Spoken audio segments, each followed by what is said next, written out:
Morning all. No, they're doing some work next door, so I'm gonna try to get my videos done today. Hopefully in as quiet a manner as possible, but we'll see. We'll see how much noise is generated. And not by me.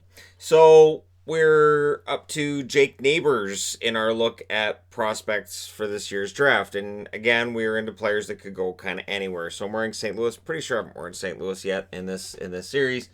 And Jake Neighbours, the left winger, 5'11 and 201 pounds. And when you look at the kind of game he plays, I think, yeah, I could see the Blues taking him.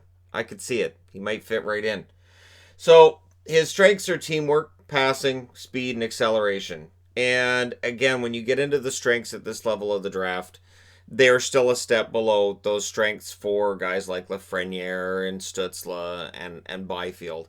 But still, those are the strengths in his game. He's ranked number 51 by Hockey Prospect, number 26 by ISS Hockey, number 26 by Central Scouting amongst North American skaters, and Bob McKenzie has him at 31st on his list. So it's highly likely this guy's taken in the late first round, maybe early second round. Him being 5'11, you might normally look and go, well, that's kind of small, but being 201 pounds, yeah, he has a projectable frame right now to play in the National Hockey League. He plays physical, hard game, tough minutes. Everything about his game to me sounds like third line winger, maybe playing a game like Cassian plays kind of thing, just from what I'm reading. Aggressive, powerful player. If the puck's off of his stick, he's after it. He is tenacious, really, really high compete level. His skating, though, is inconsistent. So some games it looks really good, some games not as much. And there's an agreement that for him to be a top six, he'd have to have that next gear that his skating doesn't have. So that's the one part of his game you can look at and say that he probably needs to work on. But he's a versatile power forward, and again, he may very well be a depth player. He could be a third or fourth liner. And again, when you're looking at the St. Louis Blues and you're looking at, this guy's a tough winger and he's going to play a lot of tough minutes and he's probably going to be an energy guy, that would fit the Blues mold pretty much perfectly, right? So that is why I'm looking at this guy and going, yeah, it's probably a Blues pick. So, not that I'm going to get any of these right. I'm not. But, I figure once the draft has come and gone, these videos then get a whole new life because people are going to look those players up. So 2018-2019, playing for the Edmonton Oil Kings of the WHL, 47 games last year, 11 goals, 13 assists, 24 points. This season, 2019-2020, 64 games, 23 goals, 47 assists, 70 points. So his scoring takes that next step, but he probably comes back to juniors next season. Let's be honest, he's probably going to spend at least one more year in juniors and then move along from there. What did the scouts have to say? Glad you asked. According to the scouts, if his skating was better, he would likely be a top 20 pick. So there may be a team somewhere looking at him and saying, he's got everything we need. We're picking at, say, 18th, 19th. Yeah, we'll take him because we think we can fix the skating thing and make it work. And again, people always say, well, how can you have speed as one of his strengths and then talk about his skating? Because skating can be about mechanics too. Skating can be about your movement on the ice, and sometimes just being fast isn't everything that skating entails.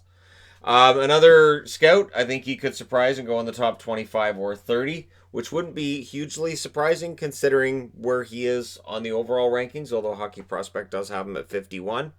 And yeah, it could be interesting to see where he ends up going. And then the scouting report that I like is just he will find a way to play in the NHL. That this is going to be a National Hockey League player.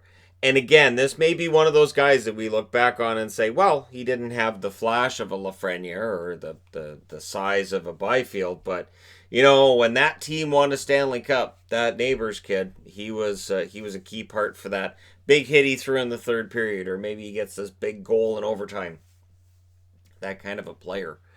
That again, sometimes the best picks you take aren't necessarily the early ones. Sometimes it's a matter of having that depth and picking the smart one. And maybe Jake Neighbours will be one of those smart picks. But there you go.